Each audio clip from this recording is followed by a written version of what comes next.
My name is Noah Carter, and I have spent the last decade building something indestructible. At 35, I am the owner and CEO of Carter Holdings, a multinational investment firm that has its hands in everything from real estate to private equity. But power and wealth were not handed to me. I had to fight for every inch, every deal, every opportunity. 3 years ago, I was not the man I am today. I was just another ambitious entrepreneur, grinding away, trying to make something of myself. I was married then, to a woman who I thought would stand beside me through thick and thin. Isabella Moore. She was beautiful, intelligent, and driven, but she had one fatal flaw. She craved success more than she craved loyalty.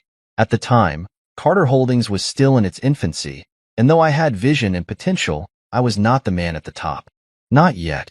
Isabella, however, had no patience for a man in the process of building an empire. She wanted a man who already had one. That's when Liam Preston entered the picture. A hedge fund manager with a slick tongue and an obscene amount of money, he represented everything Isabella wanted: fast wealth, flashy luxury, and immediate power. And just like that, she walked away. I can still remember the night she left. She sat across from me at our dining table, her fingers tracing the rim of her wine glass as she carefully chose her words. "Noah, I don't think this is working anymore." Her voice was calm, almost rehearsed. I looked at her then, really looked at her, and saw it in her eyes. She had already made up her mind. She had already moved on. I asked her the question that had been gnawing at me for weeks. Is there someone else? She hesitated for a fraction of a second. That was all the answer I needed. "I just want a different life," she said instead, evading the question. "I want stability. I want to be with someone who can give me the life I deserve." The life she deserved. At that moment, I realized I had been nothing more than a stepping stone to her. She saw my ambition, my drive. But she wasn't willing to wait for the moment when it all paid off. She wanted a shortcut, and she found it in Liam Preston. She left me that night, packed her bags, and disappeared into a world of private jets, luxury vacations, and the kind of superficial glamour she had always craved. For 3 years, I let her go. I focused on my work, channeled every ounce of my energy into Carter Holdings. While she was attending exclusive galas and posting about her extravagant life, I was working, planning, building. And now, 3 years later, the tables have turned in a way she never could have predicted. I sit in a sleek, glass-walled conference room, surrounded by top executives and legal teams, staring at the names printed on the contract before me. Preston Holdings. A $20 billion investment deal, one of the biggest of the decade. A deal that will determine the future of their company. And they have no idea that I am the one holding the final decision. Liam and Isabella are on the other side of this deal, convinced they are about to secure an investment that will elevate their company to new heights. I can already imagine the arrogance in Liam's tone, the confidence in Isabella's stride. They think they are untouchable. They don't know that Carter Holdings isn't just another investor at the table. It's my company. And I have been waiting for this moment for a very, very long time. I sat in the shadows of the lavish bar inside the high-rise hotel, watching as Liam Preston and Isabella Moore reveled in their own arrogance. They had no idea I was there, no idea I was even in the same city, let alone at the same table of negotiations they thought they had in the bag. Liam had always been the type to flaunt wealth he hadn't actually earned.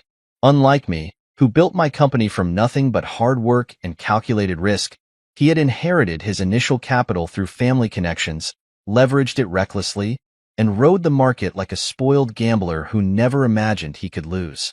His kind always believed they were untouchable, until they weren't. I watched as he swirled his whiskey, leaning back in his chair, speaking just loud enough for everyone around to hear. It was always a performance with him. "This deal is going to define the next decade," Liam said, his voice dripping with self-importance. "If Carter Holdings wants in, they'd better be ready to prove they deserve a seat at the table." I nearly laughed at that. The audacity. If only he knew. Isabella was next to him, dressed in a sleek designer dress, looking every bit the polished, high-society woman she had always dreamed of becoming. But I could see it, even from my seat in the distance. The slight tightness around her eyes, the way she leaned in just a little too much when Liam spoke. as if she needed reassurance that she was still on the winning side. 3 years ago, she had walked away from me without hesitation. No doubt, she had expected never to look back, certain that I would fade into obscurity while she ascended to the world she believed she belonged in. And yet, here we were. What neither of them knew was that I owned the very company they were seeking investment from, that every executive they had met so far worked for me, that the people they had spoken down to, dismissed as small players in this negotiation, were taking their cues from me. I had deliberately stayed in the background, watching them operate, letting them show me exactly who they were. And they had not disappointed. Carter Holdings isn't as powerful as people say, Liam continued, chuckling as he took another sip of his drink. They've been expanding, sure, but this deal is their golden ticket. Without us, they won't get a foot into this industry. I exchanged a glance with my CFO, Lucas, who sat at the bar beside me, nursing a glass of bourbon. He smirked. These guys really have no clue, he muttered under his breath. No, they don't, I said, tapping my fingers against the glass in front of me. Liam and Isabella continued talking, oblivious to the truth. They saw Carter Holdings as just another investment firm eager for a piece of their empire. They thought they were in control. Isabella's voice was smooth, confident. This deal will solidify everything we've worked for, she said. Once we get Carter Holdings to sign, we'll be unstoppable. She had always been like this, aligning herself with whoever she believed was winning, attaching herself to power like a vine seeking the strongest tree. Once, she had looked at me the way she now looked at Liam. Once, she had believed in my potential, until she decided potential wasn't enough. It would be almost tragic if it weren't so satisfying. Lucas leaned in. Should we give them a preview of what's coming? Not yet. I took a sip of my drink, savoring the moment. Let them keep believing they're in control. The longer they think they have the upper hand, the harder they'll fall. Liam laughed again, shaking his head. It's actually kind of funny. Carter Holdings probably thinks they have leverage. I guarantee you, they'll take whatever scraps we offer them. I raised an eyebrow. Scraps. Lucas let out a low whistle. This is going to be brutal. Oh, it was. But not in the way Liam thought. I watched as he waved over the bartender, ordering another round of drinks.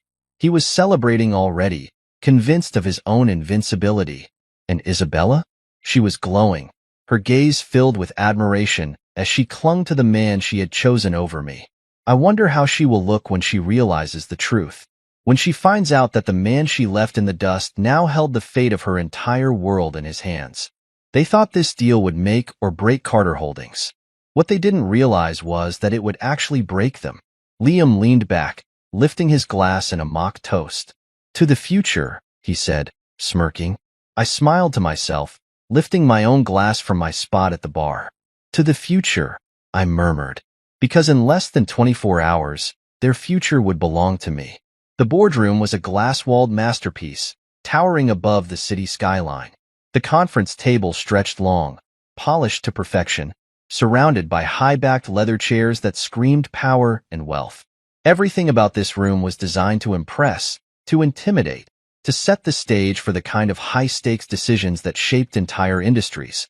Today, it would be the backdrop for something far more entertaining. I walked in without fanfare, dressed in a crisp, dark suit. My tie knotted with precision. My presence was unassuming, just another executive taking a seat at the far end of the table, away from the immediate conversation. I wasn't here to be the center of attention. Not yet. My senior executives were already seated, reviewing documents and preparing for the investment proposal.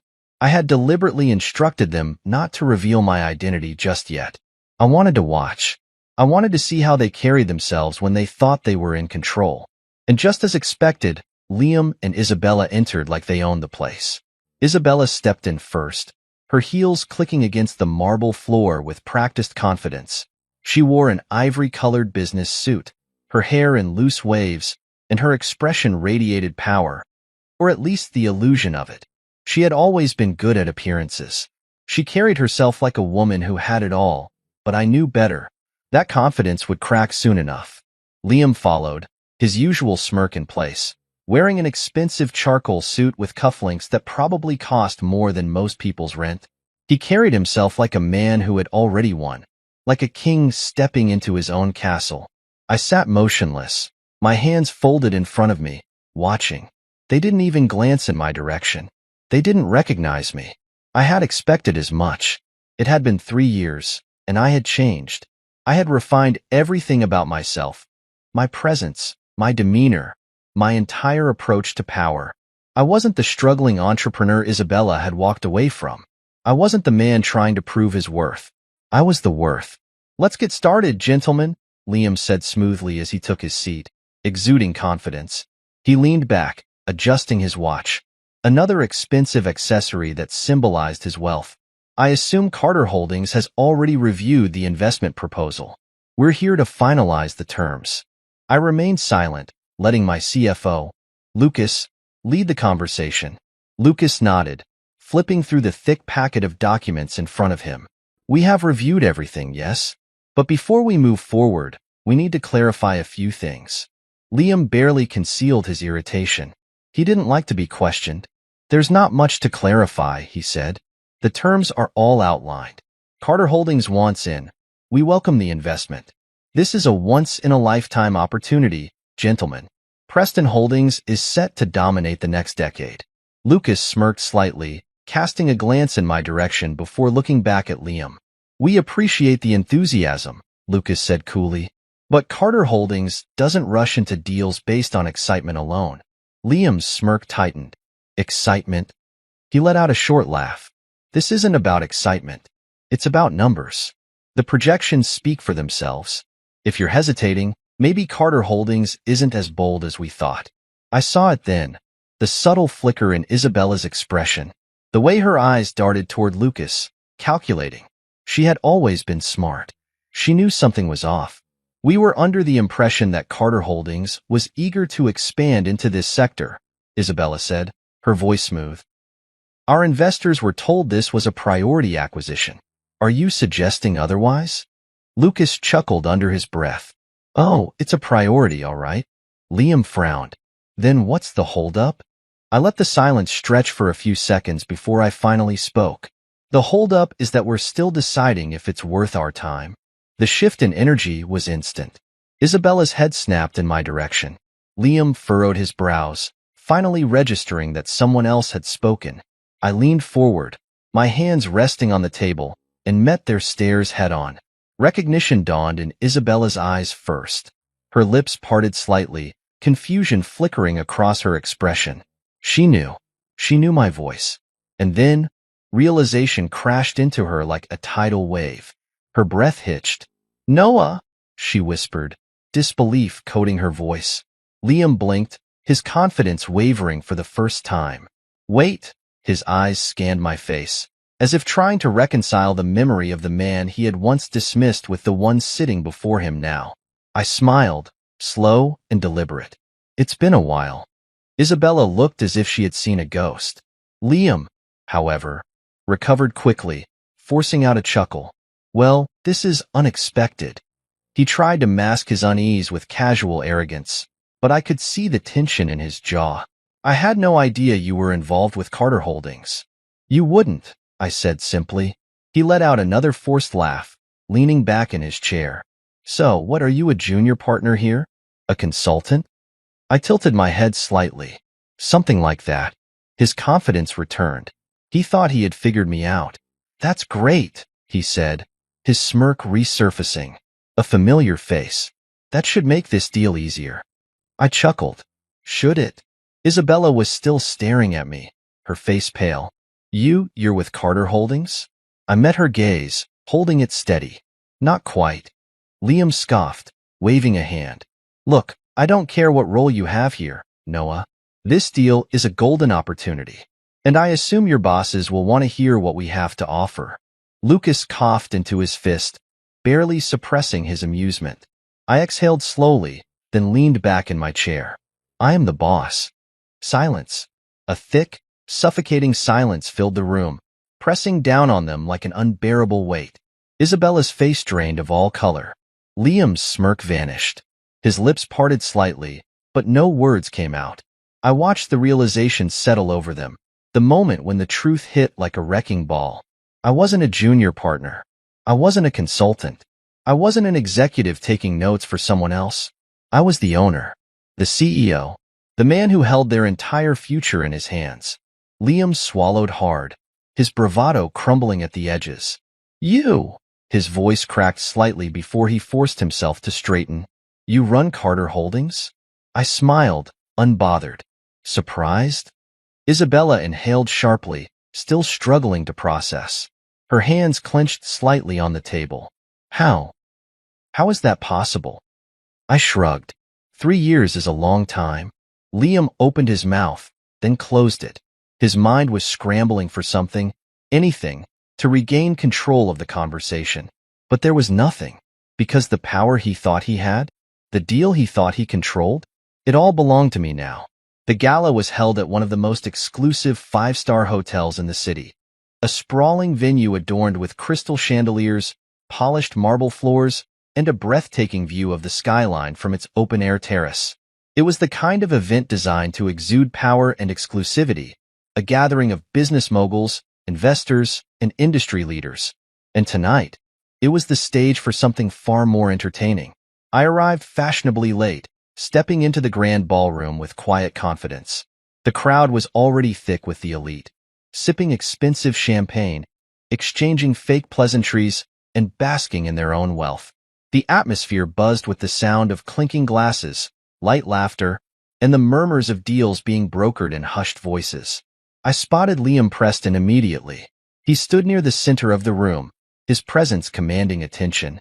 Dressed in a perfectly tailored tuxedo, he had a whiskey glass in hand and was deep in conversation with a group of executives, no doubt trying to impress them with exaggerated tales of his own success. And beside him? Isabella. She wore a deep emerald gown that hugged her figure, her hair styled in elegant waves, her jewelry expensive but tasteful. From the outside, she still carried the aura of a woman who had it all. But I knew better now. As I made my way through the crowd, I overheard snippets of conversation. People were buzzing about the Preston Holdings investment deal, some excited, others skeptical. They all assumed Liam and Isabella were poised to secure the deal of the year, none of them realizing the truth. None of them realizing that deal was already dead. Lucas, my CFO, nudged my arm slightly as he passed by, his eyes filled with amusement. They still don't know, he muttered under his breath. Not yet, I said, taking a sip of my drink. But they will. As I moved closer to Liam and Isabella's circle, Liam's voice carried over the chatter. This deal is practically signed, he was saying, his usual cocky grin in place. Carter Holdings knows what's at stake. They need this investment just as much as we do.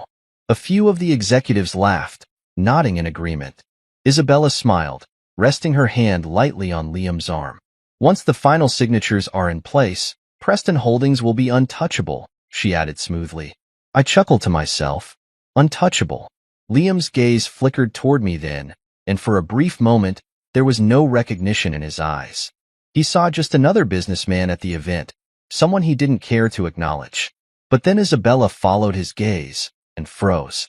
Her eyes locked onto mine, and I saw it immediately, the flicker of panic.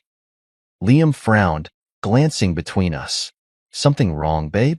Isabella quickly masked her expression, forcing a tight smile. Nothing, she said too quickly, dropping her gaze. Liam barely paid it any mind, already turning back to his conversation. But Isabella? She kept glancing at me from the corner of her eye, her mind racing. She knew something was off. I let them stew in their ignorance for a while longer, mingling, exchanging pleasantries with other industry leaders, all while keeping them in my peripheral vision. Then came the moment that changed everything. Liam, emboldened by alcohol and his own arrogance, noticed me standing nearby and smirked. Well, if it isn't the guy lurking in the shadows. The surrounding group chuckled. I merely raised an eyebrow, unimpressed. He lifted his glass in mock toast. Enjoying the party, mister? I smiled. Carter. The laughter died. Liam's smirk wavered, confusion flickering across his face. What?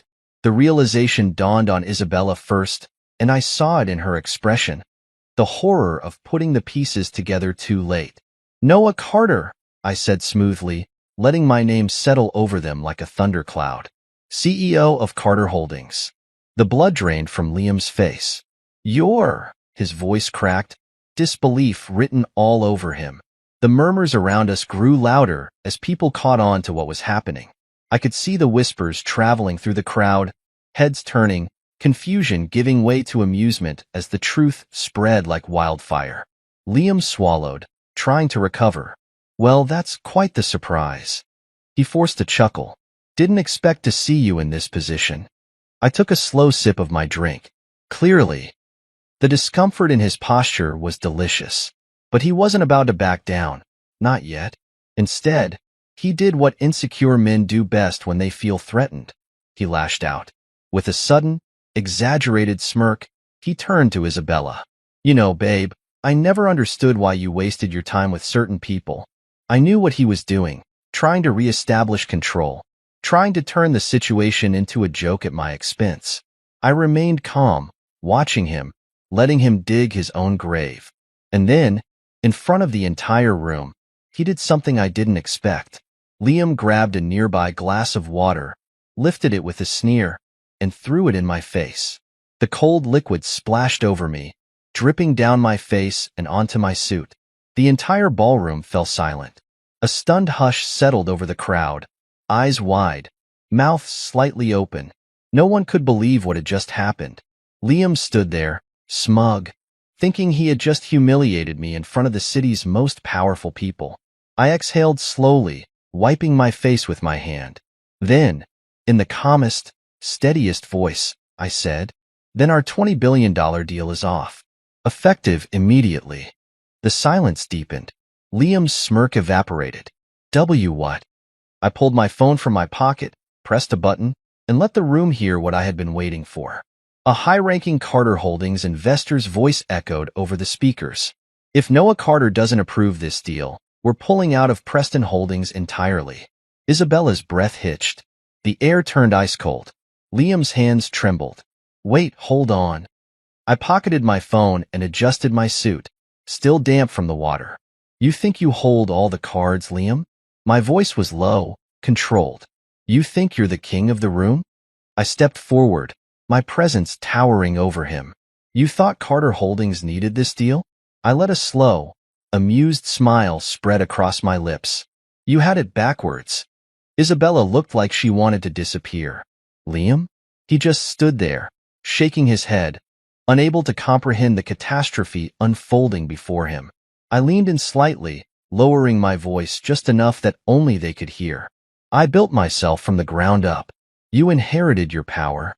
I let the weight of my words settle, and now I'm taking it away. Then, without another word, I turned on my heel and walked away. Behind me, the whispers erupted into full-blown chaos. For a moment, the entire ballroom stood still. The weight of my words hung in the air, thick and suffocating. The same executives who had been laughing with Liam minutes ago were now frozen, their expressions ranging from shock to pure disbelief. Liam's face had lost all color, his usual arrogance replaced with something foreign. Fear. Isabella. She didn't even breathe. I could see the calculations running through her mind, the slow realization that everything she had built, everything she had left me for, was crumbling right in front of her. The $20 billion deal. The deal that was supposed to solidify Preston Holdings as an untouchable empire was gone. And worse, everyone in the room had just witnessed it. I turned, walking away from them with slow, deliberate steps, the murmur of hushed whispers already rising behind me. I could hear people piecing it together, the questions flying between them. Noah Carter?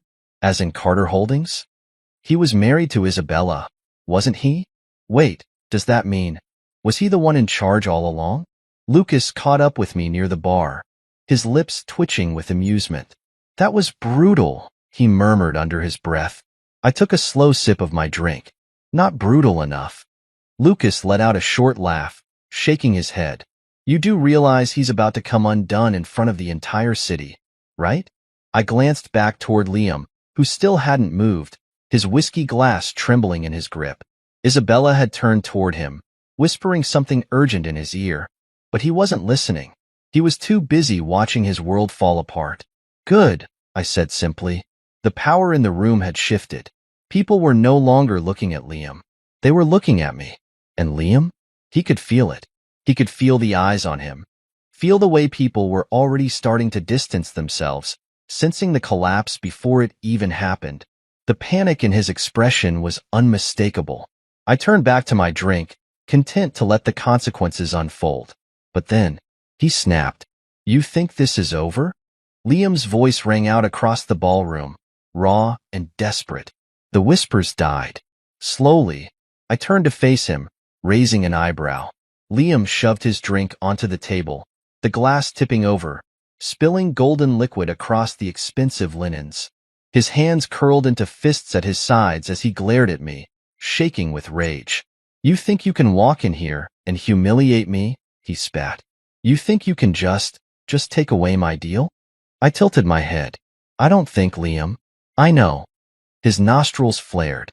His entire body trembled with barely contained fury. Isabella, realizing how bad this was getting, grabbed his arm. Liam, stop, she whispered urgently. This isn't the place. But Liam wasn't listening. He ripped his arm from her grasp and took a step forward, jabbing a finger in my direction. You were nothing when she left you, he hissed. Nothing. And now you think you're better than me? I let the insult roll off me, unimpressed. No, Liam. I met his furious gaze head-on, unshaken, unmoved. I don't think I'm better than you.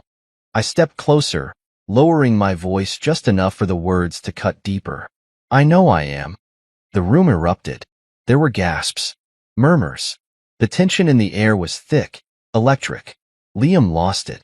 His face twisted in pure rage, and for a moment, I genuinely thought he was about to throw a punch.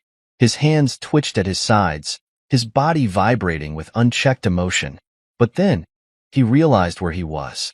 He realized who was watching. Investors, executives, media. People who had, just minutes ago, been his allies. Now they weren't so sure. I could see it in their faces. Doubt, hesitation. Liam's downfall wasn't happening behind closed doors. It was happening in public, and there was nothing he could do to stop it. His breathing was ragged, his face flushed with humiliation. Finally, after what felt like an eternity, he let out a short, bitter laugh. You'll regret this, he muttered, his voice venomous. I held his gaze, calm, unbothered. I don't regret much, Liam, and I sure as hell won't regret this. Liam clenched his jaw so tightly I thought his teeth might crack. He turned abruptly, pushing past the onlookers as he stormed out of the ballroom. Isabella hesitated, torn between following him and staying to salvage her reputation. But she knew. She knew it was too late. Her perfect world was shattered. And as she turned her eyes back to me, something flickered in her gaze. Not anger. Not even hatred. Regret. I watched as she exhaled shakily, then turned on her heel and followed Liam out of the ballroom. The moment they disappeared, the whispers began again. But this time, they were louder. Lucas grinned, lifting his drink toward me in a silent toast. That, he said, was legendary. I merely took another sip of my whiskey, unfazed. Because this was only the beginning. Liam Preston thought he had power. He thought he was untouchable. But tonight, he learned the truth. He had never been the one in control. And now, he had everything to lose. Liam Preston's downfall didn't happen gradually. It happened all at once. By the time I stepped into my office the next morning, the impact of last night's disaster was already sending shockwaves through the business world. Preston Holdings' stock price plummeted by 30% within hours. Major investors panicked and started pulling their funds. Financial news outlets were calling it the most public business humiliation of the year. And I hadn't even done anything yet. I sat at my desk, scrolling through the latest headlines as Lucas entered my office, a cup of coffee in his hand and a smirk on his face. You've officially ruined the man, and it hasn't even been 24 hours. I chuckled, setting my phone down. He ruined himself. I just gave him the push. Lucas sat across from me, shaking his head. The board at Preston Holdings is in a complete frenzy. Half of them are blaming him for losing the Carter Holdings deal, and the other half is trying to figure out how to salvage their sinking ship. I leaned back in my chair, completely at ease. Let me guess. They're scrambling to secure another investor? Lucas nodded. They reached out to one of their biggest stakeholders this morning. But, he grinned, turns out they don't have the confidence in Liam anymore. They're looking for an exit strategy instead. I exhaled slowly, feeling nothing but satisfaction. Liam had spent years convincing everyone around him that he was untouchable, that his success was inevitable. But now, with one deal gone, the cracks in his empire were becoming impossible to ignore. And it was only getting worse. Lucas tossed a folder onto my desk. You might want to take a look at this. I flipped it open, my eyes scanning the documents inside. It was worse than I thought. Liam hadn't just lost the Carter Holdings investment. His reckless spending and mismanagement were finally catching up to him. Police Scarlight, he had been using company funds to finance his lifestyle. Police Scarlight, he had been making high-risk investments without proper board approval. Police Scarlight, and now, with no financial cushion to fall back on, his company was bleeding out. I let out a low whistle. It's amazing how quickly everything crumbles when you take away their safety net. Lucas chuckled. I think he's still in denial. He probably thinks he can smooth talk his way out of this. I shook my head. Not this time. I had spent years watching men like Liam Preston, men who climbed to the top on nothing but arrogance and deception. They believed that if they acted like winners long enough, the world would never see them fall. But the truth? The moment you strip away the illusion, all they have left is panic. And right on cue, my phone rang. I didn't even have to check the caller ID. I knew exactly who it was. Lucas grinned. I'm guessing it's the man himself? I nodded, answering the call. Liam. The voice on the other end was unsteady, but he was still trying, still clinging to whatever was left of his bravado. Noah, Liam said, forcing a chuckle that sounded far too strained to be natural. Look, about last night, things got a little out of hand. I think we both know that. I leaned back in my chair, amused. He was already trying to backpedal. Did they? I asked casually, because from where I was standing, everything went exactly as it should have. Liam exhaled sharply. Noah, listen. We don't have to be enemies here. I was out of line at the gala. I can't admit that. But business is business. We both know how the game is played. I let the silence stretch for a moment, let him sweat. Then, finally, I spoke. Is that why your investors are pulling out? Liam inhaled sharply. I had struck a nerve. I don't know what you're talking about, he muttered. Come on, Liam, I said, my voice calm. I know everything. Your stock price is in free fall, your board is turning against you, and now, your biggest stakeholders are looking for an exit. Another stretch of silence. Then, Liam finally cracked. You think you're so damn smart, don't you? He hissed. I smiled. No, Liam. I know I am. His breathing was ragged on the other end. He was furious, desperate. You want to know what your problem is, Noah? Liam spat. You act like you're above everyone else, like you're untouchable. But let me tell you something, you're not. I chuckled. Funny. That's exactly what people used to say about you. Liam lost it. You think you won? This isn't over, Carter. You might have embarrassed me, but I'm still standing. I shook my head. Not for long. I didn't respond, just let his own frustration fill the silence. And then, he hung up. Lucas raised an eyebrow. That was fun. I exhaled slowly, setting my phone down. He's unraveling. Lucas smirked. And it's only the beginning. We both knew it. Liam wasn't just dealing with a public embarrassment. He was about to lose everything. And the best part? I didn't even have to lift a finger.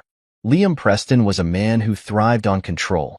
He built his entire image around the illusion of power, walking into rooms as if he owned them, speaking as if his words dictated the economy, and treating people as if they were beneath him.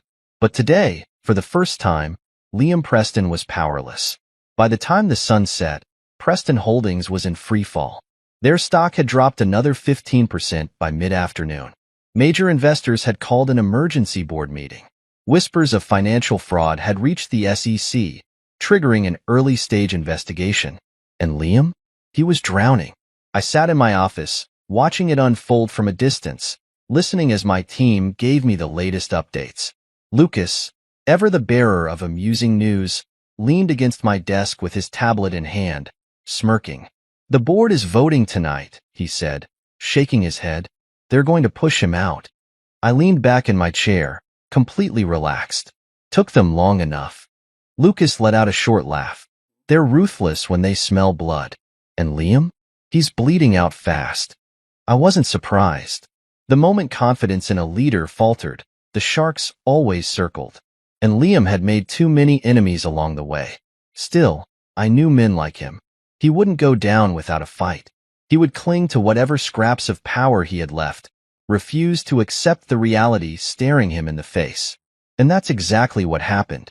At precisely 7:42 p.m., Liam walked into the emergency board meeting. His shoulders were squared, his posture stiff, but his eyes were frantic. He was a man who had never been in this position before.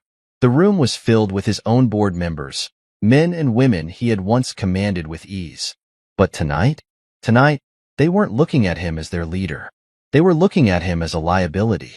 "Let's get straight to the point," one of the senior board members said, steepling his fingers. "Liam, we've reviewed the situation, and there's no denying the damage." Liam forced a smile, but it was weak. "Look, I understand there's concern, but this is just a temporary setback. Carter Holdings was never the only option for investment. We can pivot." Silence. No one agreed.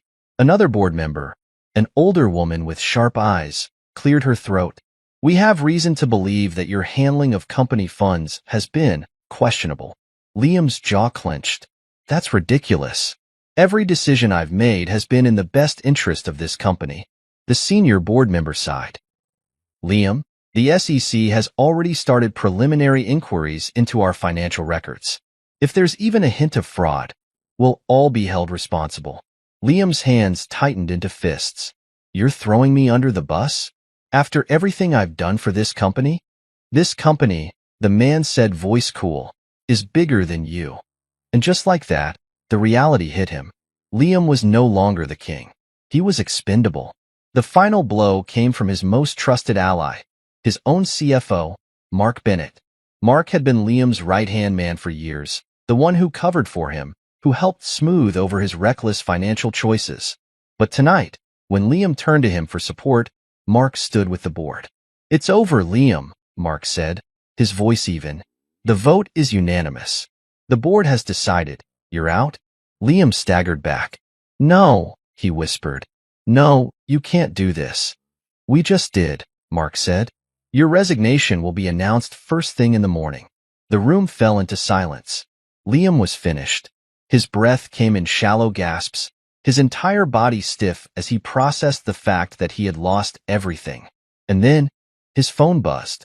He looked down, his face contorting as he saw the name flashing on the screen. Isabella, his wife, his last remaining ally. Liam picked up the call, voice sharp. "Where the hell are you?" Isabella's voice trembled on the other end. "Liam, we need to talk." "Talk?" He laughed bitterly, running a hand through his disheveled hair. "I just got betrayed by my own board, and you want to talk?" There was a long pause. Then, softly, "Liam, I'm leaving." His world stopped. "What?" His voice was barely a whisper. "I packed my things," Isabella continued, her voice strangely emotionless. "I'm moving out tonight." Liam gripped the phone tighter. "You're joking." "I'm not." Liam let out a sharp, humorless laugh. "You're leaving me? Now? After everything?" "I can't stay," Isabella said simply. "It's over." Liam's breath hitched. "No," he whispered, shaking his head even though she couldn't see him. "No, you don't get to walk away. Not now." Isabella exhaled slowly. "You know what I realized, Liam?" Silence. "Then, I left the wrong man." That was it. That was the moment Liam broke. Because he knew. He knew exactly who she meant. "Noah," he rasped. Isabella didn't deny it. Instead, she simply said, "Goodbye, Liam." And then, just like that, she hung up. Liam stood there, the phone still pressed against his ear, his entire world collapsing around him. The company? Gone. His reputation? Destroyed.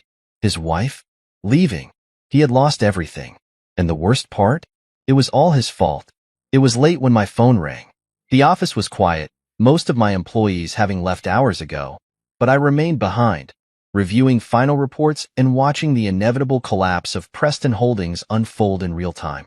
I knew who it was before I even checked the screen. Isabella. I leaned back in my chair, staring at the name flashing on my phone. It had been years since she had called me. Years since she had even acknowledged my existence outside of the professional world. And now? Now, she had no one left.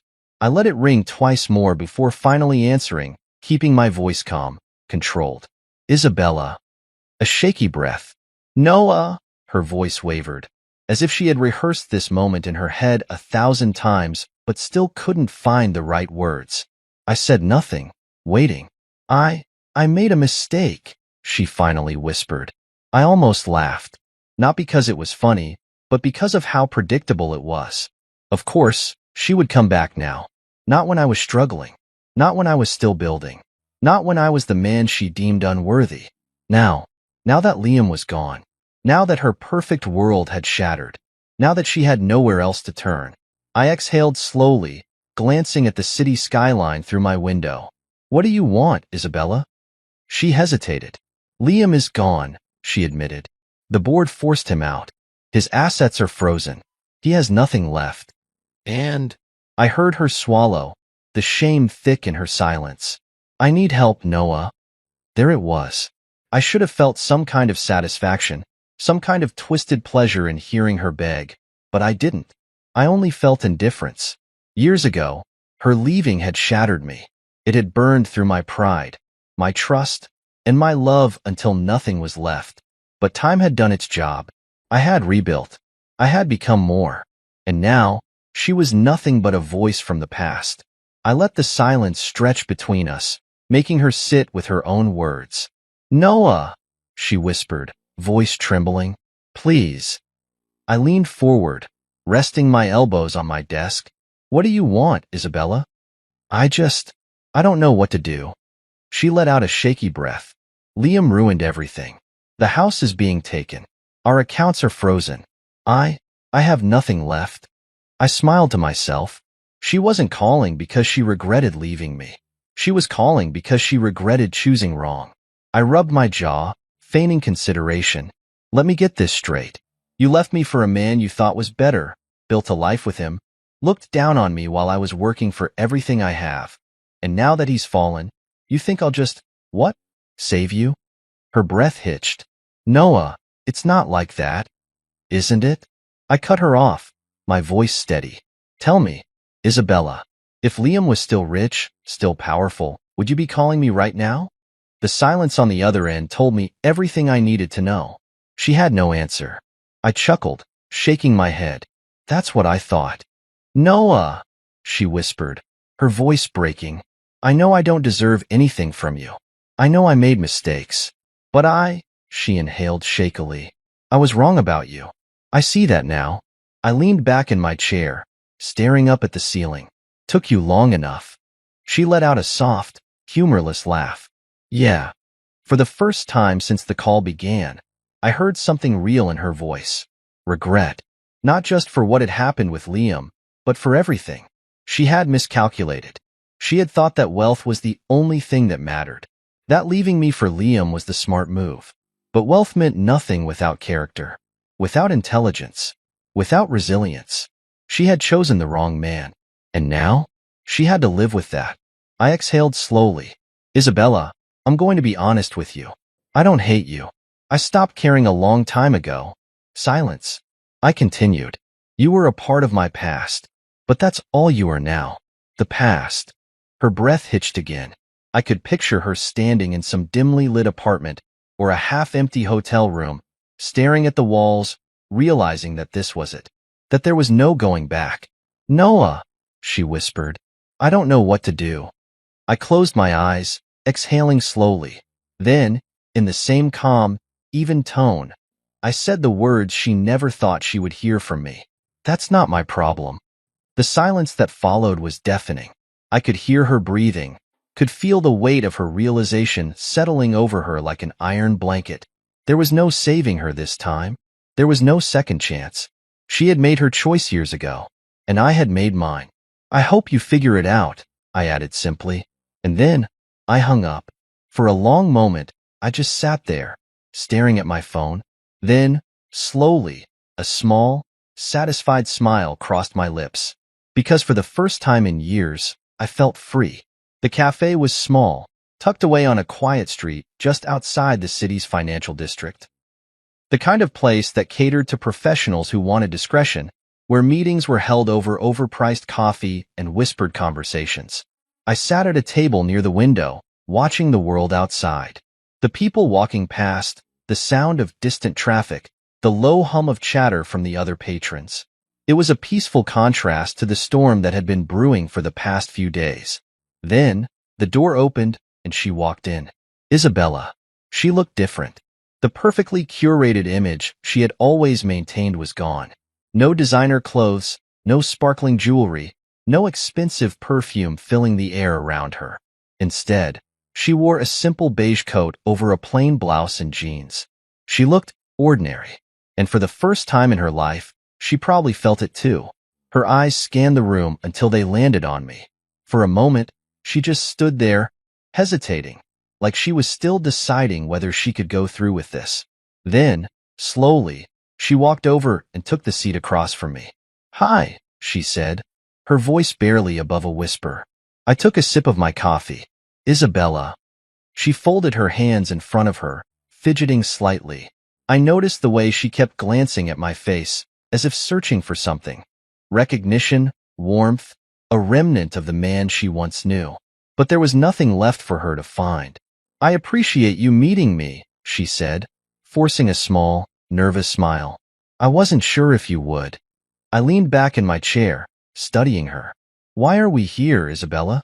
Her fingers clenched around her coffee cup. I needed to see you." I didn't respond. I let her fill the silence. She sighed, looking down at the table. After the call, I couldn't stop thinking about everything. About us. About how things ended. She looked up again, her eyes searching mine. "I regret it, Noah. Leaving you. Thinking Liam was the better choice." I raised an eyebrow. "The better choice? You didn't just think it. You were certain." She flinched slightly, but nodded. "I know. And I was wrong." I remained quiet. She took a deep breath. I let greed blind me. I thought success was about having the biggest house, the most expensive clothes, the perfect lifestyle. And when I saw you, back then, struggling, trying to build something that wasn't guaranteed, I got scared. She exhaled shakily. "I didn't believe in you the way I should have." I tapped my fingers against the table, watching her. "And now?" Her lips parted slightly. "Now, I see who you really are." I chuckled, shaking my head. "No, Isabella. You see what I've become. There's a difference." She swallowed, her hands tightening around her cup. "Maybe, but I miss you, Noah." I let the words settle between us, unfazed. Then, I leaned forward slightly, my voice calm. "Tell me something, Isabella. If Liam had never lost everything, would you be sitting here right now?" She froze. Her eyes darted away, her body stiffening. I nodded, a slow, knowing smirk crossing my lips. "That's what I thought." She inhaled sharply. "It's not like that." I tilted my head. "Isn't it? Let's be honest here, Isabella. You only miss me because you lost. If Liam's company had continued to thrive, if you were still living in that mansion, still wearing your designer clothes, still sipping champagne at fancy galas, you wouldn't have thought about me once." Her breath caught in her throat. She opened her mouth to argue, but no words came out. I gave her a small, almost pitying smile. "You don't miss me. You miss the fact that I ended up winning. And now, you want to rewrite history. You want to pretend that you would have chosen differently if you had known how things would turn out." I leaned back in my chair. "But that's the thing about choices, Isabella. You don't get to change them just because you don't like the outcome." Tears welled in her eyes. "Noah, please." There was a time when hearing her beg would have meant something, would have hurt. But now? Now, I felt nothing. I exhaled slowly, glancing out the window. The sun was setting, casting long shadows across the street. A fitting end. Then, I turned back to her, my expression unreadable. I don't do second chances. Her breath hitched. She blinked rapidly, her lips parting in disbelief. Noah. She had assumed I would take her back. She had thought that maybe, just maybe, she could say the right things, or the right regret, and I would fall back into her arms. But I wasn't that man anymore. I had been willing to love her once. I had been willing to fight for her.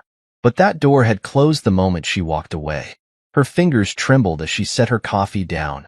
She stared at me, realization dawning over her like a slow, painful burn.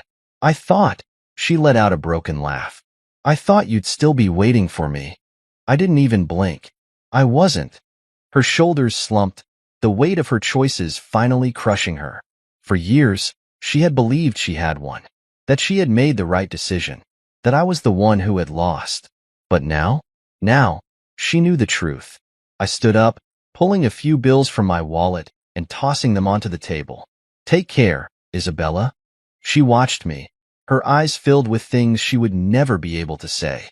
Regret, shame, loss. I walked out of the cafe without looking back, because the past no longer mattered. Only the future did. As I stepped out of the cafe, the cool evening air greeted me like an old friend. The sky was painted in hues of deep orange and fading blue, the last remnants of daylight stretching across the city skyline. It was quiet out here, peaceful in a way that mirrored my own mind. For the first time in years, I felt weightless. Isabella was gone, not just physically, but in every sense that mattered. She no longer occupied space in my life. No more lingering thoughts about the past. No more questioning whether I had been enough. No more waiting. I walked toward my car, slipping my hands into my pockets as my mind replayed everything that had led to this moment. I had built something out of nothing. I had turned loss into power. I had become the man she never believed I could be. And I had done it all without her. My phone buzzed in my pocket, snapping me out of my thoughts. I pulled it out, glancing at the screen. Lucas. I smirked, already knowing what this was about. Tell me it's official, I said as I answered. Oh, it's official, Lucas replied, amusement dripping from his voice. Preston Holdings is done. Their stock just hit rock bottom, and their biggest investors have publicly announced they're pulling out. I chuckled, shaking my head. That was faster than I expected. Liam didn't give them much of a choice. The moment the board kicked him out, the media tore him apart. Turns out, people don't take too kindly to reckless CEOs who lose $20 billion in potential investments. I opened my car door, sliding into the driver's seat as I leaned back. And Isabella? Lucas let out a low whistle. Last I heard, she packed up and disappeared. Guess she figured out pretty quickly that no one wants to be associated with a sinking ship. I wasn't surprised. Isabella had always been a survivalist first and foremost. She clung to power, to wealth, to anything that ensured she was on the winning side. But what happens when there's nowhere left to run? Lucas hesitated before speaking again. She called me, you know. I frowned slightly. What? Yeah, not long after she called you. She asked if there was a way to, I don't know, fix things, to at least rebuild her reputation. I let out a slow breath, shaking my head. Even now, she was looking for a way out. What did you tell her? I asked, though I already knew the answer. Lucas laughed. I told her she was talking to the wrong person. I smirked. Good. There was a short pause. Then Lucas asked, more serious this time, so, how do you feel? I thought about it. About everything. About the past few years. About the moments that had tested me. About the man I had become because of it. And for the first time, my answer was simple. Free. Lucas chuckled. That's what I figured. I glanced out the windshield, watching as the city lights flickered to life one by one. We should celebrate. Already ahead of you. The team's at the lounge downtown. You in? I smiled. Yeah, I'm in. After hanging up, I sat there for a moment, letting the silence settle over me. This was it. This was the moment where the past finally stopped mattering. I wasn't the man Isabella had left behind anymore. I wasn't the underdog. I wasn't chasing revenge. I had one. And more than that, I had moved on. With a quiet exhale, I started the car and drove toward the future. My future. 2 years had passed since I signed those divorce papers and left everything behind. Selena, the lies, the apartment we fought over, even the silver sedan I used to drive. I started over in a quiet neighborhood, a modest one-story house with an overgrown lawn and a coffee maker that always needed fixing. It wasn't glamorous, but it was peaceful. And peace, after what I'd been through, was gold. The day started like any other. I'd just come back from the gym, sweat still clinging to my shirt, when the knock came. Not the kind of knock you get from neighbors asking to borrow sugar. No, this was sharp, deliberate, and loud enough to make my heart thud in my chest. I looked through the peephole and blinked. Red and blue lights flashed behind two uniformed officers on my porch.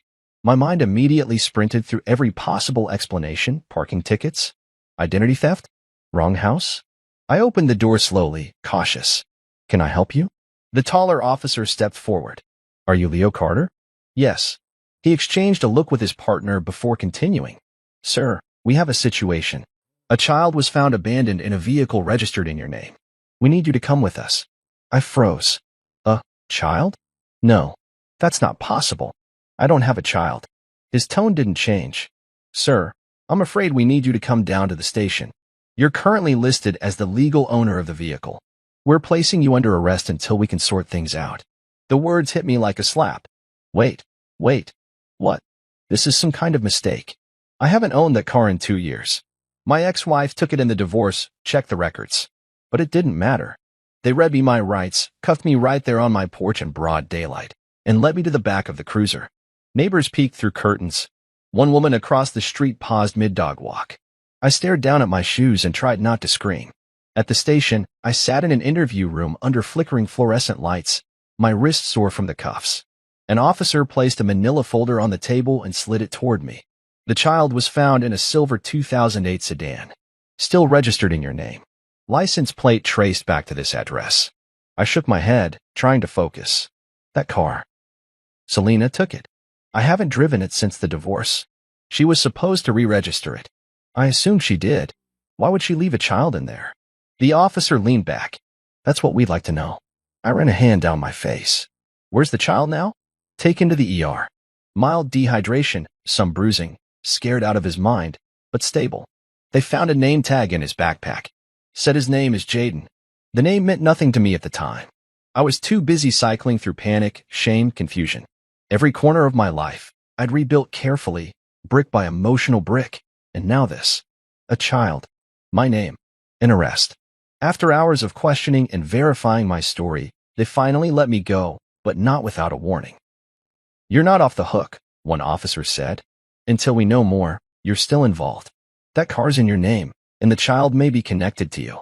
I walked out into the early evening, air thick with heat and tension. My phone buzzed in my pocket, a dozen missed calls from unknown numbers, a voicemail from Selena's mother. I ignored them all. I drove to the hospital, my stomach in knots, the name Jaden echoing in my mind like a song I didn't recognize but couldn't shake. The pediatric ward smelled like antiseptic and sadness. A nurse led me down a hallway lined with cartoon murals. I wasn't sure what I expected, but when I stepped into the room, I stopped cold. There he was. A boy, maybe 4 or 5, small for his age. Curly hair, tear-streaked cheeks, oversized t-shirt. He sat up in the hospital bed, clutching a juice box, his eyes locked on me the moment I entered. And I don't know how else to say it, he looked like me. Like I was looking back at a version of myself that had shrunk with time. The nurse leaned in and whispered, "He doesn't talk much. Keeps asking for someone named Selena." But when we told him your name, he looked comforted. I took a step forward. My breath caught. "Hey, buddy," I said gently, unsure why I even said it that way. "My name's Leo." His eyes didn't move from mine. He didn't speak, just blinked. I swallowed hard. "I'm gonna find out what's going on, okay? I promise." In that sterile hospital room, with the machines beeping and the scent of hand sanitizer curling through the air, everything I thought I knew about my life collapsed. Jaden was real. He was here. And if he was who I was starting to fear he might be, then nothing about my past with Selena was over. The hospital hallway was too quiet. That kind of quiet that doesn't come with peace but with pressure. I stood outside the pediatric room, hands clenched, replaying the officer's words in my head like a broken loop. The boy was found crying in the back seat of an old silver sedan. Registered to you. That car had been mine once. Technically still was, I guess.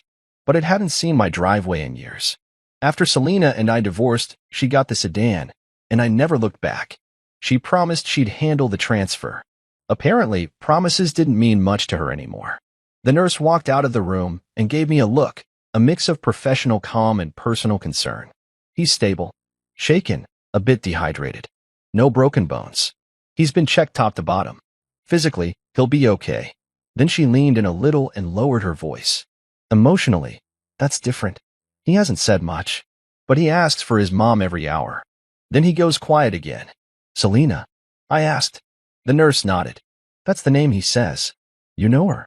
I didn't answer right away. What could I say? That she was my ex-wife? That we hadn't spoken in over 2 years? That she'd vanished with some guy she claimed was everything I wasn't? I just nodded slowly and whispered, yeah. I know her. She gave me a clipboard with some forms to sign, then gently gestured for me to enter the room. I stepped in slowly, my breath hitching as I laid eyes on the boy again. He was sitting upright now, knees pulled to his chest, fingers fiddling with a thread on the hospital blanket. His face was pale, cheeks blotched from crying. But what stopped me in my tracks was his eyes, deep brown, wide, and haunted. Familiar. He looked up at me, and for a second, the room disappeared. It was like looking into a photograph I hadn't taken, but somehow remembered. The curve of his nose, the shape of his jaw. There was a resemblance that chilled me, and confused me, and terrified me all at once. I sat in the plastic chair next to his bed. My voice came out more fragile than I intended. Hi. He blinked at me. No response. My name's Leo. Nothing. But he didn't look away. I heard your name is Jaden. His tiny head gave the faintest nod. It was barely perceptible, but it was there. A spark. A recognition. That's a strong name, I added. You like it? Another pause. Then a whisper. My mom picked it. Of course she did. That woman could script a life and walk away from it like a movie premiere. She was too good to attend. My mouth went dry. Do you know where your mom is now? He shook his head. That one hit different. I looked over at the nightstand, where a small stuffed lion had been placed beside a juice box and crackers. Someone had tried to comfort him. It wasn't enough. They said you were in a car, I continued. Do you remember that? His face twisted. He didn't speak. His little hands tightened on the blanket. I leaned in just slightly. It's okay. You don't have to talk about it. I'm just trying to understand what happened. For a long time, he said nothing. Then, just when I started to think I should stop asking, he whispered. I was hot. I cried. Nobody came. I swallowed hard, heart punching the inside of my ribs. I'm sorry that happened, Jaden. You didn't deserve that. No one does. He looked at me then, really looked at me, and for a split second, his eyes searched mine, like they were trying to remember something they'd never been told. Something buried deep in blood. Do you know my mom? He asked again, his voice softer now, trembling. I nodded slowly. Yeah. A long time ago, we were close. Are you my daddy? The words hit harder than I expected. I hadn't prepared for them. I didn't even know how to process them. My throat tightened. I couldn't lie, but I couldn't confirm what I didn't know. So I told him the truth. I don't know yet, Jaden, but I'm going to find out.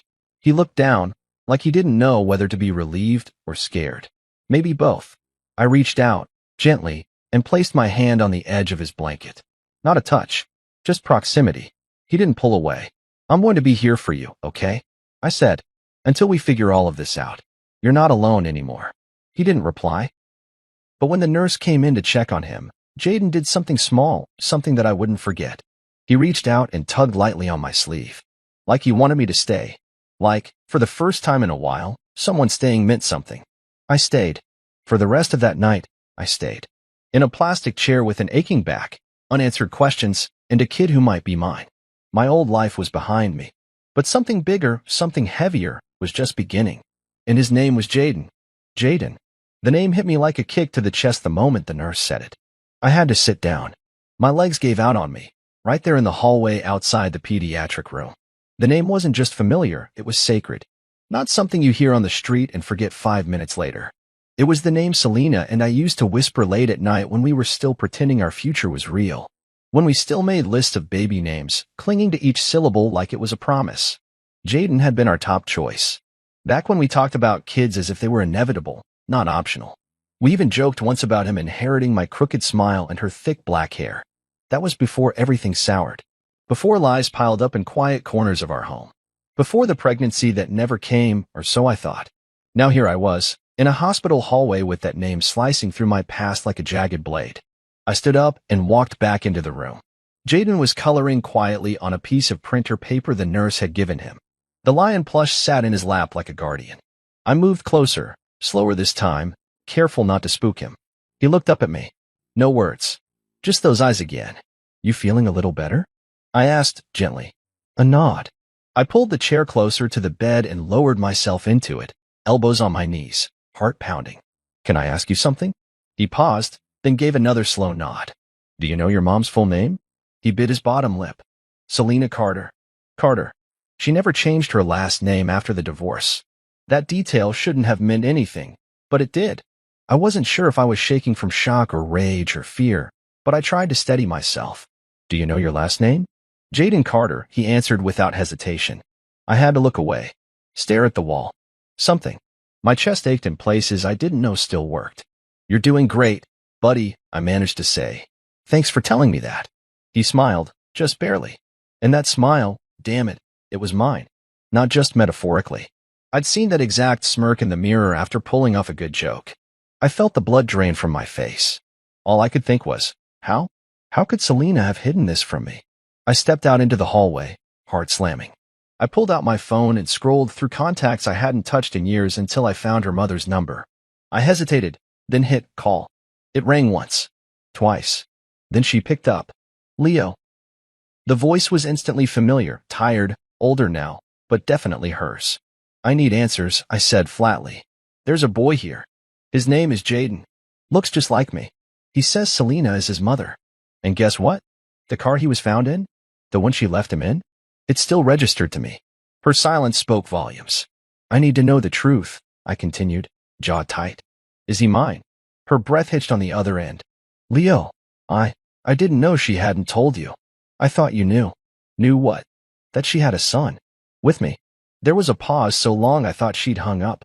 Then came the quiet answer. Yes. The hallway wobbled around me. I braced my hand on the wall. Selena didn't want you to know, she whispered. She said it would complicate things. Said you were too focused on your job, your career, that you weren't ready. She was scared you'd leave her. She left me, I snapped. She cheated. She walked away. She gutted my life and left me with nothing but a couch and a storage bill. And you're telling me she also took my son? Her voice cracked. She didn't handle it well. She kept thinking she'd tell you one day. But then she met that man, the one she left with. And when that fell apart, she couldn't cope. She wasn't in her right mind. Leo, that doesn't explain leaving a child, her child, in a locked car in the middle of summer. I know, she said, tears audible now. I know. I told her it was unforgivable. But she was desperate. She said she was going to leave him with you. Said she parked near your address. She parked 4 blocks away. No note. No call. Just left him. I'm sorry, Leo. I really am. I hung up. I didn't trust myself to keep talking. When I stepped back into the hospital room, Jaden was asleep. His head rested against the lion plush. The nurse was dimming the lights. He okay? I asked. She nodded. He'll need a lot of support. But he's resilient.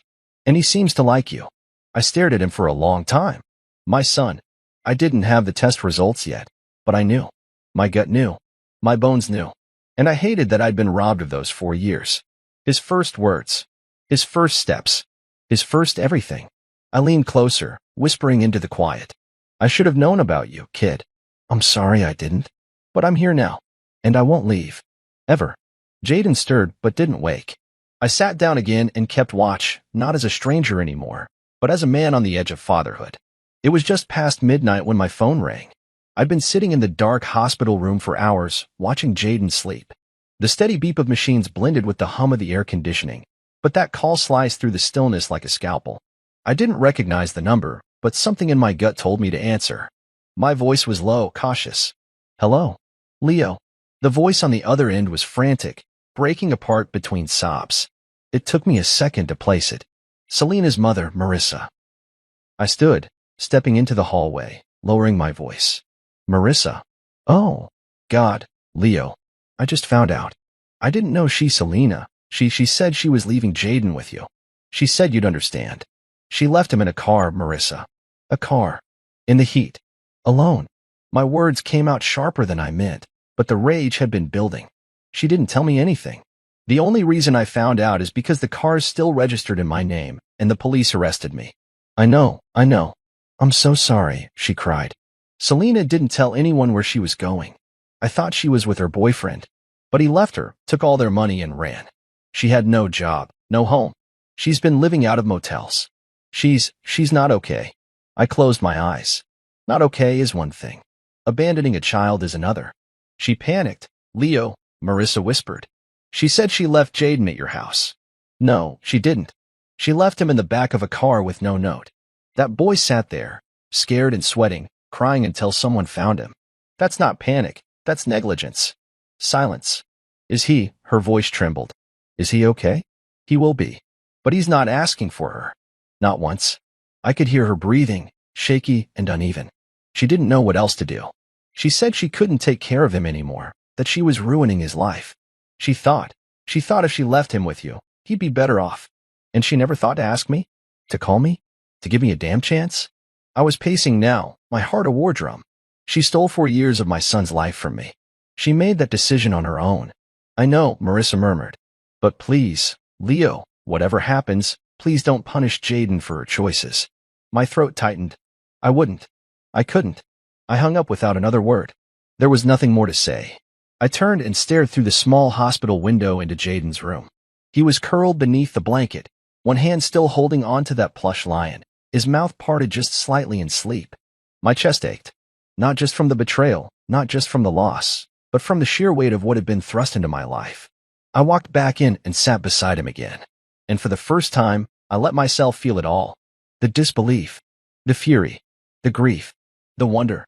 My mind kept circling back to the same brutal question. How could she? Selena used to be the kind of woman who cried over sick animals on the side of the road. She used to hum lullabies to plants to help them grow. And yet she had left her own child in a hot car like forgotten luggage. Jaden stirred, blinking groggily. His voice was barely a whisper. Where's Mommy? The question hit me hard. I hesitated, then leaned in close. She's not here right now, buddy. Is she coming back? I wanted to say yes. I wanted to offer comfort wrapped in easy lies. But I couldn't do that to him. He'd already had too much taken from him. I don't know, I said gently. But I'm here. And I'm not going anywhere. He stared at me for a moment, his lip trembling, then crawled into my lap like it was something he'd done 100 times before.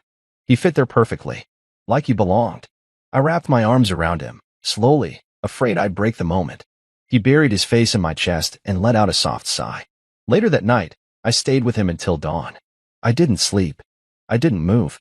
I just held him and thought about all the things I never got to see, his first steps, his first word, the way he must have cried when he realized no one was coming back for him. But I was here now. The next morning, I called a lawyer. I didn't want revenge. I didn't even want to speak to Selena. I wanted protection for Jaden and for myself. I wanted to make sure no one could take him from me again. And I wanted the truth. Because if I was going to fight for this boy, I needed to know without a shred of doubt that he was mine. Even though deep down, I already knew. The moment I stepped into the law office, it smelled like leather and stress. I hadn't even sat down before the receptionist handed me a clipboard full of forms. I scribbled my name across the top, my mind running on autopilot while everything else inside me churned. I wasn't just some guy walking in with a legal question. I was a man chasing down the truth about a child who might be his.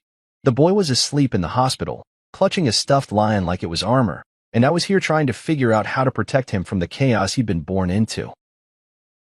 The lawyer was calm, buttoned up, mid-40s with steel-gray hair, and the kind of voice that didn't rise unless it had to. His name was Victor Greer. He listened without interrupting, except to scribble notes or raise an eyebrow. I told him everything, how I hadn't known about Jaden, how the police had shown up, how Selena left him in a car that still had my name on it. And I told him about the resemblance. The name. The overwhelming feeling in my gut that I didn't just know this boy. I belonged to him. Victor nodded slowly. You need 2 things. First, a DNA test. Without that, no court's going to grant you custody or protection. Second, once the test confirms paternity, we file for emergency custody. With what Selena did, you might even get full rights. She hasn't even shown up, I muttered. She left him and vanished. He looked me in the eye. Which means the longer she's gone, the more leverage you have. But don't wait. Get the test. Time matters in these cases. I left the office with a folder of paperwork, a referral to a testing clinic, and a sense of direction. I didn't know if I was angry, hopeful, or just tired, but I knew what I had to do. At the hospital, Jaden was coloring again. The nurse had given him a fresh pack of crayons and some drawing paper. He looked up when I walked in, his face lighting up like I was someone who always came back. That alone nearly leveled me. "Hey, bud," I said, setting down a small bag of food. "Got you some nuggets." His eyes widened. "With the red sauce?" "Ketchup, of course." He scrambled toward the tray, but before he dug in, he looked at me and asked, "Do I get to stay with you now?" That question cracked something in me. He asked it so simply, so earnestly, like he wasn't even sure if he was allowed to hope. I sat beside him and gave the only answer I could. "I don't know for sure yet, but I'm going to try. Really hard." He nodded, like that was enough. Like trying meant something to him. Later that afternoon, I took Jaden for the DNA test. It was quick, a cheek swab, some brief paperwork, a waiting room with too bright lighting and silence broken only by cartoons playing on a mounted television. Jaden sat on my lap the whole time, his fingers curled in the fabric of my sleeve. When it was over, the nurse smiled kindly and said, "You'll get your results in 3 days." 3 days. 72 hours. A lifetime. I didn't leave Jaden's side during that stretch. I brought him clean clothes, found him a Spider-Man toothbrush, and made sure the hospital food tray had chocolate pudding with every meal. I read him stories at night and learned he liked books about animals, especially elephants. He flinched at loud noises, didn't like the dark, and always hesitated before asking for anything, like he'd been taught that needs were burdens. And every time I left the room, even just to grab water or talk to a nurse, he'd look at me like he wasn't sure I'd come back. On the 3rd day, my phone buzzed. Victor's voice was steady, clinical. "Leo, we have the results. You're the biological father." Everything stopped. The air thinned. I pressed a hand to my chest like it could keep my heart from breaking apart or flying out. "Are you sure?" 100% match. "There's no doubt." I hung up and stood in that hallway for a long time before walking into Jaden's room.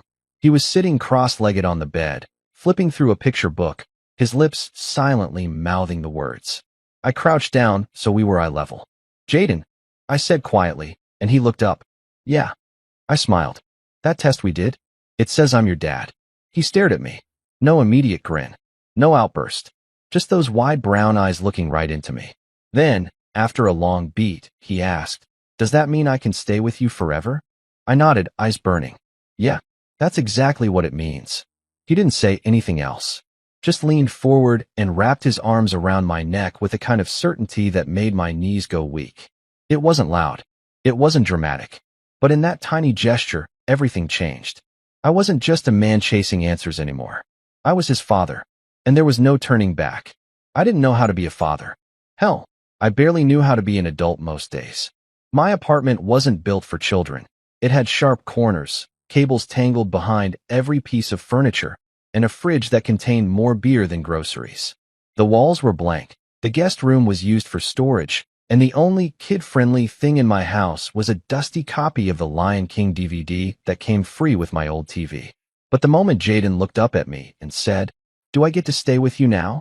I knew I couldn't send him anywhere else. The hospital discharged him the day after the DNA results came in. I signed the papers with hands that wouldn't stop shaking, not because I wasn't sure about taking him, but because I was scared of not being enough. What if I failed him like everyone else already had? We drove home in silence, Jaden in the back seat of a borrowed car seat, his lion plush clutched to his chest. Every red light, every quiet moment, I glanced at him in the mirror. He didn't say much, just looked out the window, face unreadable. When we pulled into the parking lot of my apartment, he squinted at the building and asked, "Is this a hotel?" "Nope," I smiled. "It's our place." He followed me upstairs slowly, his tiny backpack bouncing against his shoulders. When I opened the door, I suddenly saw the apartment through his eyes. How empty it was, how cold. No pictures on the wall. No color. No softness. He walked in and stood still, his eyes darting from corner to corner. I dropped my keys in the bowl by the door and knelt beside him. "It's not perfect yet," I said honestly, "but we can make it ours. Together." That night, I gave him the guest room. After clearing out 2 suitcases, a box of tangled cords, and a set of dumbbells I hadn't used in a year. I laid down new sheets, found an old lamp in storage, and plugged in a nightlight I bought on the way home. I didn't have much, but I had a start. The first few days were awkward. Jaden was polite to the point of heartbreaking. He said thank you for everything, water, snacks, even when I handed him a clean towel. He never asked for seconds. Never complained. At night, I'd hear him stir in his sleep, sometimes mumbling Selena's name or crying so softly it broke me in two. I started keeping his door cracked and mine open, just in case he needed to know someone was close. But little by little, something shifted. I made him pancakes one morning, burned them, of course, and tried to salvage them with smiley faces drawn in syrup. When I set the plate in front of him, expecting a quiet, thank you like always, he stared down at the weirdly shaped blobs and burst out laughing. You made a monster, he squealed. I blinked. Excuse me. He pointed at the pancake face, one eye bigger than the other, mouth dripping with syrup. That's not a smiley. That's a pancake monster. He laughed so hard he nearly fell off the chair, and I couldn't help it. I laughed too. That was the first time I heard his real laugh. Not polite. Not quiet. Loud, unapologetic, and wild. I'd never heard anything so good. After that, it became a game. Pancake monsters, toast ghosts, spaghetti snakes. Every meal was a challenge to create the most ridiculous-looking food, and every giggle from Jaden felt like a small piece of his walls falling down. We made a habit of story time at night. He liked to sit on my lap while I read, especially books with animals or silly voices. One night, after a particularly animated reading of the Gruffalo, he looked up and asked, "Were you always this fun?" I blinked. I don't know. Maybe I just needed the right audience. He smiled, leaned his head against my chest, and whispered, "I'm glad you're my dad." I didn't cry, but I wanted to. Not out of sadness, out of gratitude. Because those 5 words felt heavier than any DNA test, any paperwork. They were a promise, and they came from him. Willingly. Freely. Still, there were shadows. Jaden never mentioned Selena. Not once. Not when we passed women in the park. Not when I asked if he wanted to call Grandma Marissa. He shut down whenever the subject came close, his smile disappearing like someone flipped a switch. I didn't push. I just made sure he knew he was safe. That I was staying. I took a few weeks off work, burned through every vacation day I had, just to be home with him. We spent mornings building pillow forts, afternoons drawing dinosaurs on printer paper, and evenings chasing bubbles in the tiny patch of grass outside the building. I watched him go from wary to curious, quiet to playful. One evening, he stood on the couch with a blanket tied around his neck, arms stretched out like wings. "I'm Jaden the Brave," he shouted. "Yes, you are," I said from the kitchen, smiling so hard it hurt. Jaden the Brave, ruler of Couch Kingdom. He laughed, leapt into the cushions, and for the first time since I'd met him, I saw no fear in his eyes. No hesitation. Just joy. He still had nightmares. He still jumped at car alarms and flinched when someone raised their voice on TV. But he was healing. And so was I. For the first time in years, my apartment didn't feel empty anymore. It felt like home. It was a quiet Saturday morning. Cartoons playing softly on the TV, Jaden on the floor with his dinosaur figurines, the scent of scrambled eggs still lingering in the air. I was finally starting to feel like we had a rhythm. Nothing perfect, but ours. I'd just poured my first cup of coffee when a knock shattered the calm. Not the soft, neighborly kind. This one was sharp.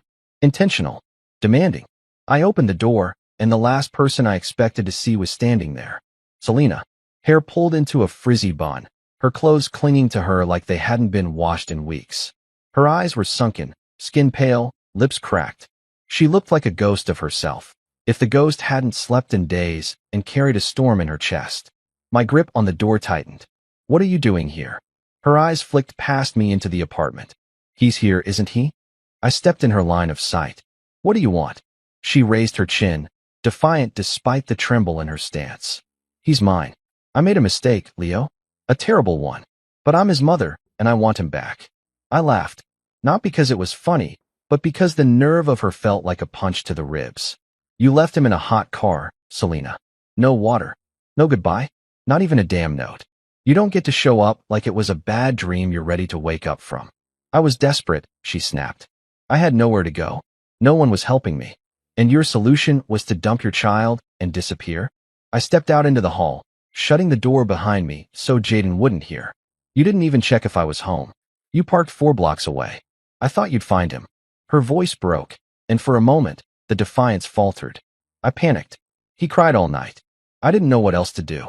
You didn't call. You didn't even try to reach me. You didn't just panic. You gave up.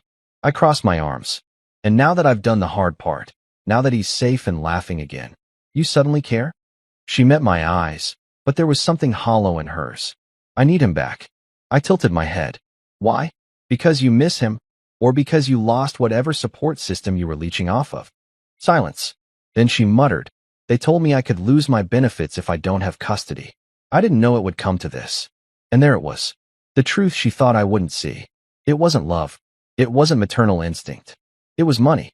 I reached into my back pocket and pulled out a folded envelope. Her eyes followed it like a wolf spotting meat. I filed for custody the day I got the DNA results, I said, handing it to her.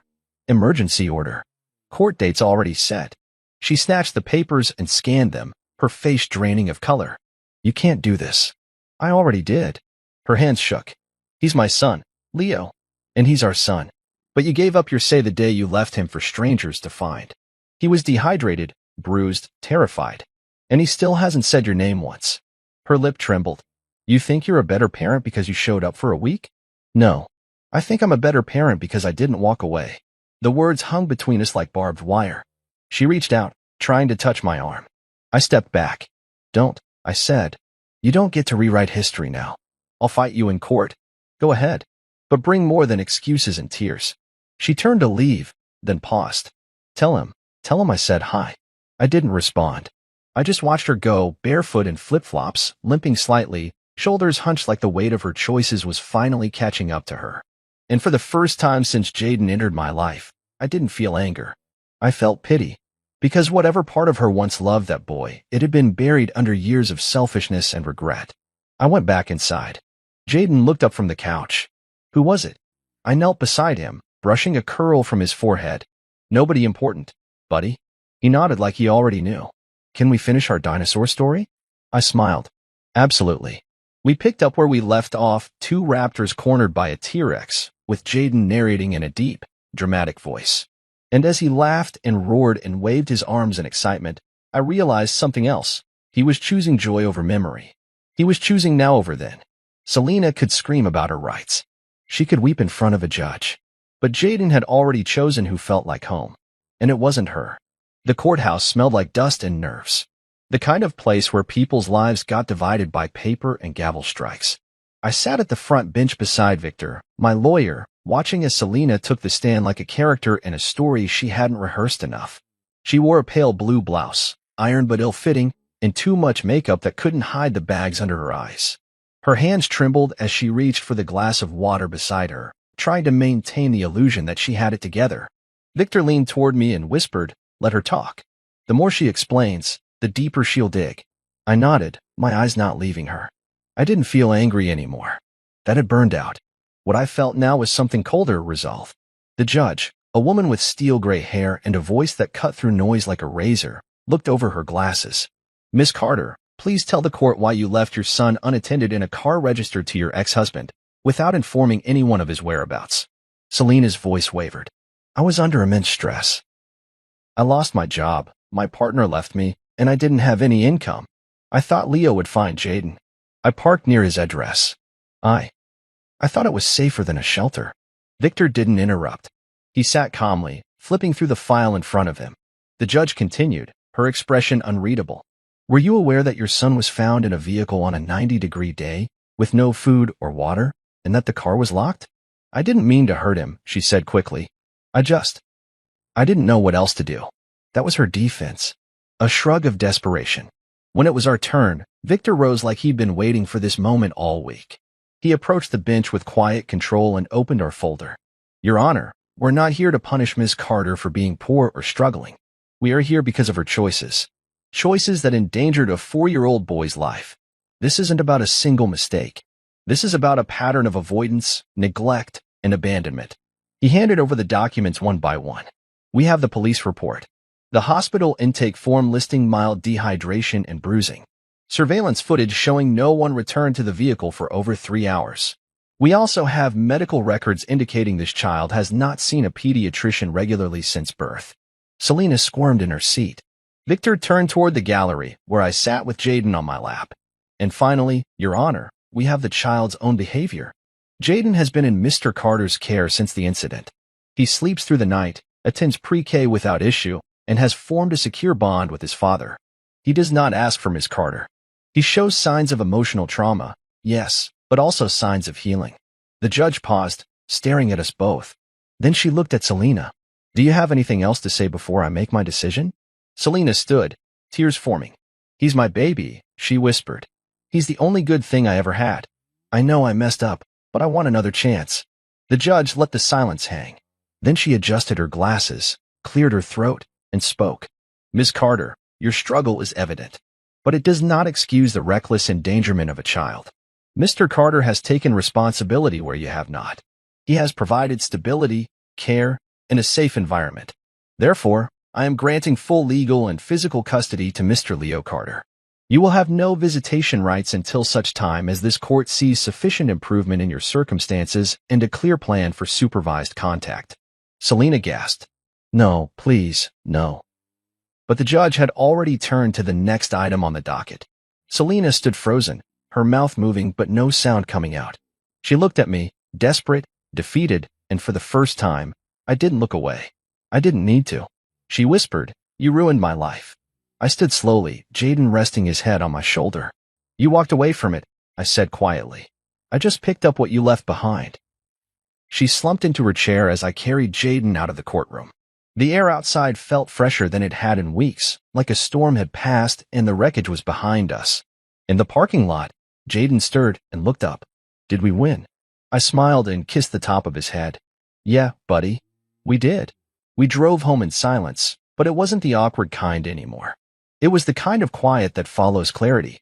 Jaden fell asleep in his car seat halfway home, his lion plush tucked under his arm. And as I glanced at him in the rearview mirror, I knew something deep in my bones.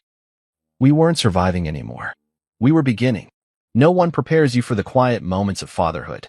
The ones that come when the chaos dies down, not the courtroom battles or emergency hospital visits, but the simple mornings when a small voice calls out, Dad, and you realize it's you they're calling for. Not because someone told them to, but because they mean it. The first time Jaden called me Dad, it was a Wednesday evening. He was standing in front of the bathroom mirror, brushing his teeth with a blue toothbrush I'd let him pick out at the store. I was in the hallway, folding towels, listening to him hum the alphabet song between brushes when he said it. Dad, can I have the bubble toothpaste tomorrow? This one's spicy. I froze. It wasn't a big moment. Not dramatic. No music swelled in the background. But it was seismic. That one word, 3 letters, anchored itself into my chest like it had always belonged there. Dad. I stepped into the bathroom, leaned against the door frame, and nodded. Yeah, we'll grab the bubblegum one tomorrow. He grinned, foam on his chin, eyes bright. And just like that, something invisible stitched tighter between us. Becoming a father wasn't a singular event. It wasn't the DNA test. It wasn't the court ruling. It was that slow, unfolding process of being needed, of being chosen over and over again in the small, ordinary ways. Like when Jaden reached for my hand in a crowd, or when he ran to the door when I came home from a quick errand, or when he whispered, Don't leave, during a thunderstorm and I stayed, without needing to be asked twice. But it wasn't easy. There were nightmares. Screaming fits in the middle of the night that left us both shaken. There were days at school where he'd freeze during roll call if someone mentioned the word mom.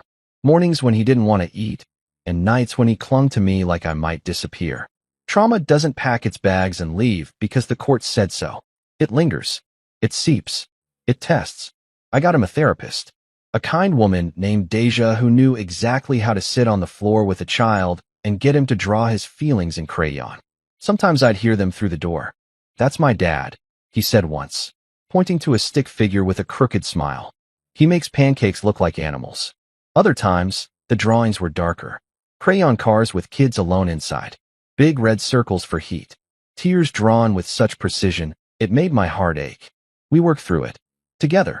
I rearranged my life for him. Cut back on hours at work. Set a bedtime routine. Built structure where there had been none. Saturday mornings became our sacred time. Pancakes, cartoons, Grocery store adventures. I taught him how to tie his shoelaces. He taught me that no amount of planning could prepare me for glitter glue in the carpet. I watched him blossom. His laughter returned, loud, wild, contagious. He started bringing home drawings from school that weren't just colors scribbled in fury, but pictures of dinosaurs, houses, and two people holding hands. "That's you and me," he said once. "You're tall. I'm fast." He asked about his mom once. Just once. We were sitting on the couch, watching a nature show about baby animals finding their way home. He turned to me, his voice small. "Do you think mommy misses me?" I didn't flinch. I didn't lie. I just took a deep breath and answered as gently as I could. "I think she's going through something hard. And maybe she does. But right now, she's not ready to take care of anyone. And that's not your fault." He nodded like he understood more than a 5-year-old should have to. "I'm glad you're here." "Me too, kiddo," I whispered, pulling him close. That night, after he fell asleep, I stood in his doorway and watched him breathe.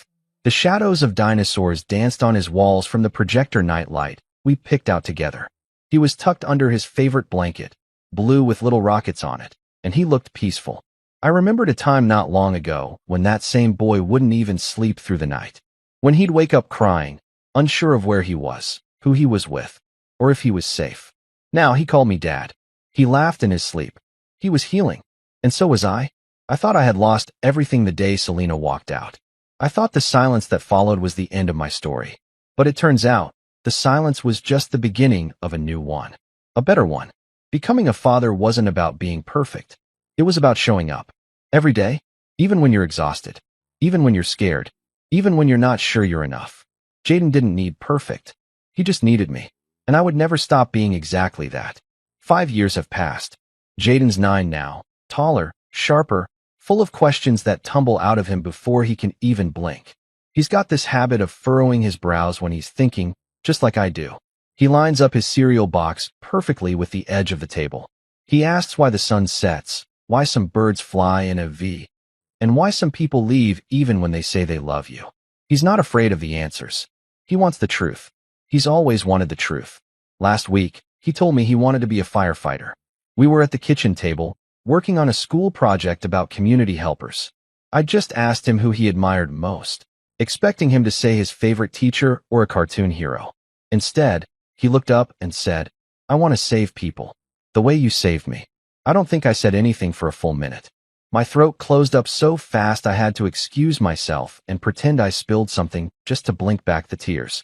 I stood at the sink and watched the faucet run, pretending it was louder than it was, just so he couldn't hear the sound of my heart breaking open again in the best possible way. He doesn't remember much from that day in the car. Sometimes I catch him trying to. He'll zone out during car rides or fall silent when we pass the street where he was found. But he doesn't ask about Selena anymore. It's as if his soul instinctively filed her away somewhere quiet, where she couldn't hurt him anymore. We moved into a new house 2 years ago. It has a small backyard and a dog named Bucket, Jaden's choice. Bucket is part Labrador, part escape artist, and all heart. Jaden reads to him every night before bed. It started when his teacher gave him a reading assignment, and he decided Bucket made the perfect audience. Now it's a ritual. Some nights I watch from the hallway, listening to his voice trail through the cracks of his door, and I think, this is what peace sounds like. Selena hasn't tried to contact us since the court ruling. I heard she moved out of state, maybe working part-time somewhere, maybe still chasing stability. I don't know. I don't check. I made a promise to myself a long time ago. I would never let my curiosity outrun my responsibility. Jaden's life is built on consistency, trust, and showing up. And that means leaving the past where it belongs. But that doesn't mean I forget. When I tuck Jaden in at night, I still remember the first time I saw him asleep in that hospital bed. Fragile, bruised, alone. I remember every inch of that moment, the beeping machines, the sterile scent, the tiny lion plush in his arms.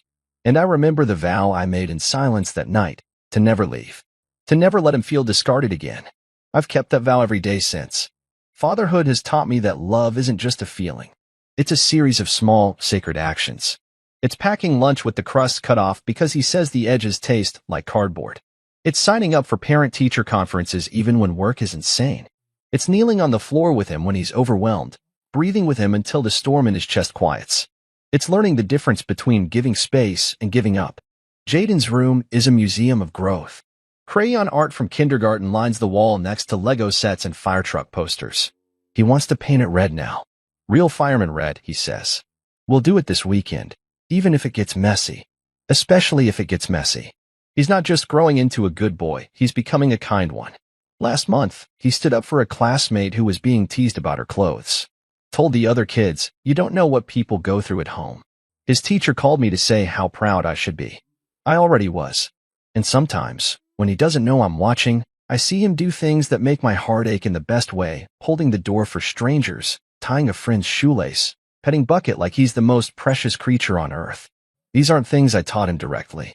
These are things he absorbed. Because kids don't become who we tell them to be. They become who we are. So I keep trying.